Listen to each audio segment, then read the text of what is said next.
Hi guys, welcome to my channel. आज मैं आप सबको स्टेप बाय स्टेप मेकअप की फ़र्स्ट क्लास में बताने जा रही हूँ स्किन टाइप्स के बारे में। स्किन टाइप्स को पता करने के लिए आपको मैं आज बताऊँगी कि कैसे किया जाता है। सबसे पहले हम देखेंगे कि हमारे कौन कौन से स्किन टाइप्स हैं। हमारे पास ड्राई स्किन होती है, ऑयली स्किन होती है, कॉम्बिनेशन स्किन होती है, सेंसिटिव स्किन होती है और नॉर्मल स्किन होती है। इतनी तरीके की हमारे पास स्किन्स होती हैं, जिसमें से अगर आप सो के उठेंगे और सुबह सो के उठने के बाद आपको आपकी स्किन कैसी फ़ील होती है, ये सबसे बेस्ट वे होता है आपको जानने का। अगर आप सुबह सो के उठते हो और आपकी स्किन जो है बहुत ही ज़्यादा ड्राई किची किची फ़ील होती है, तो आपकी स्किन ड्राई है। अगर आपकी स्किन सुबह उठने के बाद बहुत ही शाइन कर रही है, या हाथ लगाने पे बहुत चिकना चिकना फ़ील हो रहा है, या टिश्यू पेपर रखने पे भी आपके टिश्यू पेपर में एक मार्क आ जा रहा है ऑयल का, तो आप समझ जाइए कि आपकी स्किन जो है वो ऑयली स्किन है और उस पर आपको बहुत ही ध्यान देना है। क्लीनिंग का बहुत ध्यान देना है, क्योंकि oily skin acne prone skin भी होती है। अब आती है कॉम्बिनेशन स्किन। कॉम्बिनेशन स्किन वो स्किन होती है जो जिसमें ऑयली एंड ड्राई दोनों टेक्सचर्स पाए जाते हैं। और आप देख सकते हैं फ़ोटो में, मैं आपको दिखा रही हूँ, टी जोन जो होता है वो ऑयली होता है, और जो चीक पार्ट है जिसे हम सी जोन कहते हैं वो ड्राई होता है। इस तरह से हम कॉम्बिनेशन स्किन को समझते हैं और इसी तरह से हम इसे ट्रीट भी करते हैं। अगर हमारी स्किन में ऑयली पार्ट ज़्यादा है तो हम ऑयली मतलब हम इस हिसाब से मॉइस्चराइज़र लगाएंगे, और अगर हमारी स्किन में ड्राई पार्ट ज़्यादा है तो हम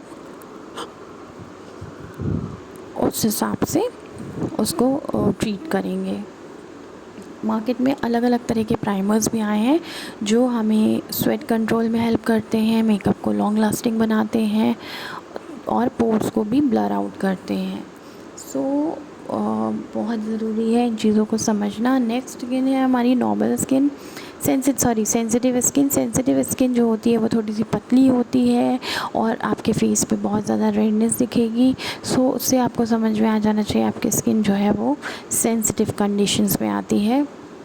उसके बाद आता है हमारा नॉर्मल स्किन, जो कि आइडल स्किन माना जाता है, और वेदर के हिसाब से इसमें कंडीशंस चेंज होती हैं। अदरवाइज़ ये through out the year remaining होती है, ऐसे ही सेम होती है जैसे कि आपको दिख रही है। बट किसी किसी केसेस में ये विंटर में ड्राई और समर्स में ऑयली होती है। नेक्स्ट पार्ट है हमारा CTM का। किसी भी स्किन के टेक्सचर को जानने के बाद उसका CTM करना मेकअप का सबसे इम्पॉर्टेंट पार्ट होता है। CTM जो होता है हमारा, वो है क्लींजिंग, टोनिंग एंड मॉइस्चराइजिंग का पार्ट। क्लींजिंग, टोनिंग, मॉइस्चराइजिंग जो है वो हमारे मेकअप से पहले का स्टेप है, जिसे हम प्राइमिंग स्टेप बोलते हैं। और कोई भी अच्छा मेकअप आर्टिस्ट बिना CTM किए आपका मेकअप नहीं करेगा। और मेकअप का जो न्यू है, मेकअप का जो बेस है, वो हमारे CTM पे ही डिपेंड करता है कि कितना अच्छा हमने अपना CTM किया है, और उसी का रिज़ल्ट हमारी मेकअप ख़त्म होने के बाद दिखता है कि हमारे मेकअप में कितनी फिनिशिंग है। CTM का मतलब होता है cleansing, toning and moisturising. Cleansing आप किसी भी चीज़ से कर सकते हो, micellar water, face wash, wet wipes, cleansing pads, cleansing milk, बहुत सारे तरीके हैं जिससे आप अपने फेस को क्लीन कर सकते हो। टोनिंग जो है, टोनिंग आप कर सकते हो रोज़ वाटर और टोनर से। उसके बाद मॉइस्चराइजिंग जो है आप कर सकते हो मॉइस्चराइज़र, अगर ड्राई स्किन है तो क्रीम बेस, और अगर ऑयली स्किन है तो जेल बेस मॉइस्चराइज़र से कर सकते हो। इतना करने के बाद अगर हफ्ते में आपको समय मिलता है तो इन्हीं स्टेप्स के बीच में 2 स्टेप्स और आप ऐड कर सकते हो, वो है फेस स्क्रब और फेस पैक। क्लींजिंग के बाद स्क्रबिंग करना आपके लिए बहुत अच्छा होता है, जिससे आपकी डेड स्किन्स निकल जाती है और स्किन स्मूथ हो जाती है। लेकिन मॉइस्चराइज़र के बाद पैक यूज़ करना भी उतना ही इम्पॉर्टेंट है, क्योंकि अगर आपके पोर्स ओपन रह जाएंगे तो आपकी स्किन में इम्प्योरिटीज़ जाएंगी और उसका असर आपके मेकअप में पड़ेगा। तो अगर आप होम केयर कर रहे हो तो आप ये 2 स्टेप ऐड कर सकते हो। ये आपके मिनी फेशियल का भी काम करेगा और आपकी स्किन को क्लीन भी करेगा। और अगर ये 2 स्टेप आप स्किप करते हो तो आप मेकअप में CTM कर सकते हो। आइए आइए देखते हैं स्टेप्स में कैसे कैसे हम स्किन के हिसाब से अपने स्टेप्स को फॉलो करते हैं। अगर हम ड्राई स्किन पे काम करते हैं तो क्लींजिंग के बाद हम लोग डायरेक्ट मॉइस्चराइज़र यूज़ कर देते हैं।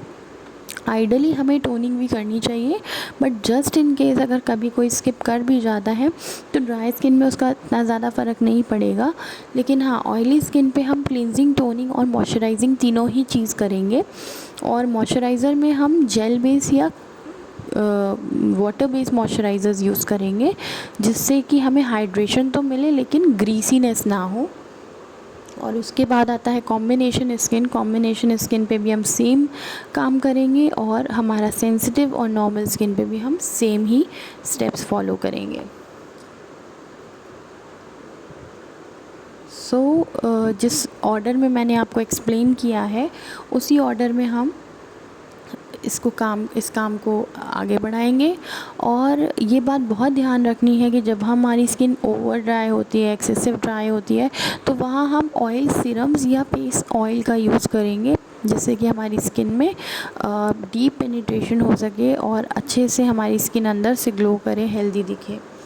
ठीक है, बाकी तो आपको पता ही है कि अगर ऑयली स्किन पे हमने ऐसा प्रोडक्ट लगाया जो और ऑयल छोड़ता है तो हमारी स्किन में एक्ने का इश्यू हो सकता है और स्वेटिंग भी बढ़ सकती है, जिससे हमारा मेकअप जो है वो स्टे कम करेगा और जल्दी निकल आएगा।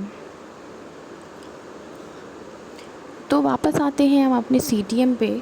और सीटीएम में मैंने आपको जो भी 2 स्टेप ऐड ऑन करने को बोले थे वो ऑप्शनल है, वो आप जब मन चाहे तब कर सकते हैं। लेकिन सीटीएम आपको हर मेकअप के पहले करना बहुत ज़्यादा ज़रूरी है।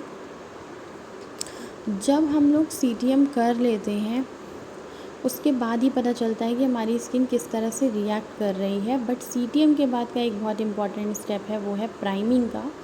तो प्राइमर्स हमारे लिए उतने ही इम्पॉर्टेंट है जितने हमारे सीटीएम इम्पॉर्टेंट है, बेसिक स्टेप्स इम्पॉर्टेंट है, स्किन टेक्सचर को जानना इम्पॉर्टेंट है। तो पहला प्राइमर जो हम यूज़ करेंगे फॉर ड्राई स्किन, ये हमारे लिए इल्यूमिनेटर वाले प्राइमर्स आप यूज़ कर सकते हो एज अ प्राइमर। आप फेशियल ऑयल और सीरम्स को भी एज अ प्राइमर यूज़ कर सकते हो। ग्लो टॉनिक्स को भी आप ऐड कर सकते हो। इसके बाद आती है बात ऑयली स्किन की। तो ऐसी स्किन जिनमें ऑयल ऑलरेडी है तो वहाँ हम ग्लो वाली चीज़ें नहीं देते हैं, क्योंकि उनके अंदर नेचुरली फेस से एक रिफ्लेक्शन आता है, ग्लो करता है। तो हम वहाँ पे शाइन किलर या मैटिफाइंग प्राइमर यूज़ करते हैं जिनमें सिलिकॉन होता है। सिलिकॉन हमारे स्किन पे एक बैरियर बना देता है और किसी भी मेकअप प्रोडक्ट्स को हमारे पोर्स के अंदर फिल नहीं होने देता है, हमारे पोर्स को ब्लर आउट कर देता है और बहुत ही अच्छे से हमारे मेकअप को लास्टिंग प्रोवाइड कराता है। जो भी ऐसे प्रोडक्ट्स हों जो देखने में एकदम ट्रांसपेरेंट हो, सिलिकॉन बेस्ड हो, वो सारे प्रोडक्ट हमारे ऑयल फ्री प्रोडक्ट होते हैं जिन्हें हम मेकअप से पहले लगाते हैं और उन्हें हम फिनिशिंग्स अच्छी हो इसका ध्यान देने के लिए लगाते हैं और हमारी मेकअप को लास्टिंग प्रोवाइड हो उसको ध्यान में रख के लगाते हैं। एक बहुत इम्पॉर्टेंट बात है कि ये प्राइमर्स जो होते हैं ना, इनका अपना कोई कलर नहीं होता है। यस, ये ट्रांसपेरेंट इन शेड होते हैं, तो ये आप किसी भी स्किन टोन को लगा दोगे तो उस पर कोई भी कलर नहीं चढ़ेगा, सेम वो ट्रांसपेरेंट हो जाएगा। जो प्राइमर आप डार्क स्किन पे लगाओगे वही प्राइमर आप लाइट स्किन पे भी लगा सकते हो, फेयर स्किन पे भी लगा सकते हो। आपको कहीं से नहीं पता चलेगा कि आपने कुछ लगाया भी है।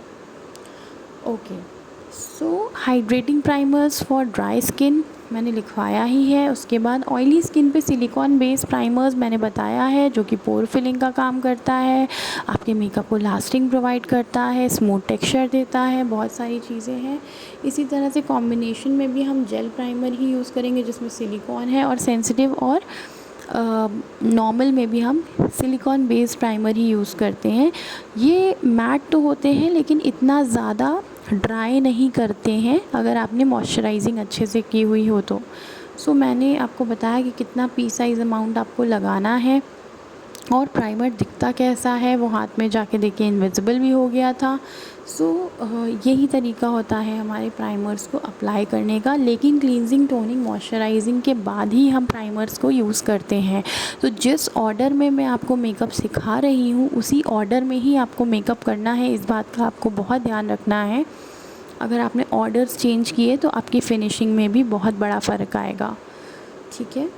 अब ये सारी चीज़ें समझने के बाद आपको ये ध्यान रखना है कि इनमें से कोई भी स्टेप आपको स्किप नहीं करना है, क्योंकि जितना अच्छा बेस बनेगा उतना ही अच्छा मेकअप बिल्डअप होगा। ठीक है। सो इतनी सारी चीज़ों में आपको ये सारी चीज़ें ध्यान रखनी है कि क्लींजिंग बहुत अच्छी होनी चाहिए, टोनिंग भी अच्छी होनी चाहिए और मॉइस्चराइजिंग्स का बहुत ध्यान देना है। तो आज के मेकअप वीडियो में हमने इतना ही सीखा कि हमें स्किन को प्रेप प्राइम कैसे करना है। नेक्स्ट वीडियो में मैं आपको सिखाऊंगी कि कलर करेक्शन और फाउंडेशंस कैसे सिलेक्ट करते हैं और उन्हें कैसे अप्लाई किया जाता है। सो इससे ज़्यादा आज बताऊंगी तो आप लोग कंफ्यूज हो जाओगे। Thanks for watching. अगर अच्छा लगे तो मेरे चैनल को लाइक शेयर सब्सक्राइब कीजिएगा, और मैं आने वाले टाइम में आपके लिए नेक्स्ट वीडियो लेके आ रही हूँ मेकअप लर्निंग के लिए। जो लोग नहीं जा सकते हैं वो घर बैठे भी मेरे वीडियोज़ देख के मेकअप सीख सकते हैं। सो अगर आपके कुछ क्वेश्चंस होते तो प्लीज़ कमेंट सेक्शन में लिखिएगा, मैं आप ज़रूर आंसर करूँगी। और आई होप आपको मेरा वीडियो अच्छा लगा होगा। सो थैंक्स फॉर वॉचिंग, अपना समय देने के लिए। नेक्स्ट वीडियो में मिलते हैं एक नए टॉपिक के साथ, एक नए लर्निंग के साथ, और आई होप आप मेरी क्लासेस करके बहुत ही अच्छा सीख जाओगे और मुझे अच्छे अच्छे मेकअप करके दिखाओगे। सो या थैंक यू, बाय।